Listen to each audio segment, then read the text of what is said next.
Hello friends, welcome back to our channel physics वाला। कैसे दोस्तों हम अपने यूनिट्स एंड डायमेंशंस के ऑलमोस्ट आखिर तक पहुंच चुके हैं और आज हम उसकी रिवीजन करेंगे दोस्तों। तो जो हमारे चैनल पे हमारे दोस्त नए आए हैं, please subscribe to our channel.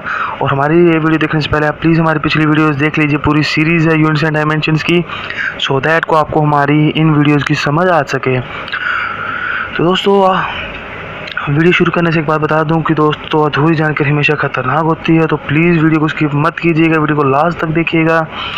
दोस्तों आज की वीडियो में हम पूरा यूनिट्स एंड डायमेंशंस का जितना भी हमने टॉपिक पढ़े हैं अभी तक सबकी रिवीजन करेंगे दोस्तों सबसे पहले हमने यूनिट्स एंड डायमेंशंस में क्या पढ़ा था? Physical quantities. दोस्तों फिजिकल क्वांटिटीज़ को मेजर करने के लिए हमें चाहिए होते हैं यूनिट्स। ठीक है दोस्तों, यूनिट्स के लिए अलग अलग देशों ने अलग अलग सिस्टम बनाए, फिर ग्लोबली एक सिस्टम बना जिसको कहते हैं यूनिट सिस्टम। यूनिट सिस्टम में कुछ फंडामेंटल यूनिट्स लिए गए, जैसे कि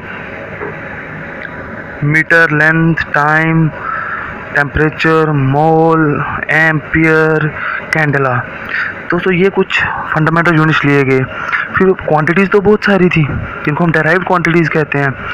वो सब क्वांटिटीज़ इंडिपेंडेंट नहीं थी, वो डिपेंड करती थी ऑल दिस फंडामेंटल यूनिट्स पे। तो डेराइव्ड क्वांटिटीज़ की यूनिट्स निकालने के लिए हमें दो चीज़ें चाहिए थी, फंडामेंटल क्वांटिटीज़ और फार्मूलाज।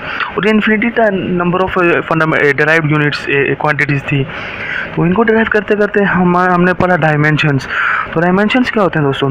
जब डेराइव्ड क्वांटिटीज़ के हम यूनिट्स निकालते हैं तो उसमें फंडामेंटल यूनिट्स यूज़ होते हैं, और फंडामेंटल यूनिट्स की कुछ ना कुछ पावर्स होती हैं, उन्हीं पावर्स को हम डायमेंशंस कहते थे दोस्तों। तो उसके बाद हमने पढ़ा सप्लीमेंट्री यूनिट्स, क्योंकि उन्होंने मैथ्स को छोड़ दिया पीछे, फिजिक्स ले ली, केमिस्ट्री ले ली, लेकिन मैथ्स छोड़ दिया। तो मैथ्स में दो चीज़ें आती थी, एंगल, मैथ्स को तो उन्होंने पीछे ही छोड़ दिया दोस्तों।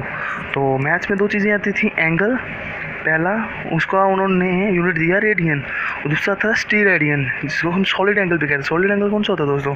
मैंने पिछली वीडियो में बताया था कि कोन के अंदर जो 3 डायमेंशन एंगल बनता है नोकीला, उसको सॉलिड एंगल कहते हैं। तो उसका उन्होंने यूनिट दे दिया स्टीरेडियन। ठीक है दोस्तों, ये एक ओवरऑल व्यू था हमारा यूनिट्स एंड डायमेंशंस का। तो दोस्तों हम अगले आने वाली वीडियोज़ में अपने पढ़ेंगे कि इनको, इस यूनिट्स एंड डायमेंशंस को यूज़ करते हुए हम कुछ एग्जांपल्स करेंगे। ठीक है दोस्तों, हमने बेसिक्स से फिज़िक्स शुरू की है दोस्तों, तो प्लीज़ आप भी हमारे साथ जुड़िए, अपने दोस्तों को भी हमारे साथ जोड़िए, सो दैट कि हम मिल के आगे बढ़ सकें। थैंक यू दोस्तों, मिलते हैं अपने अगली वीडियो में। Bye, take care.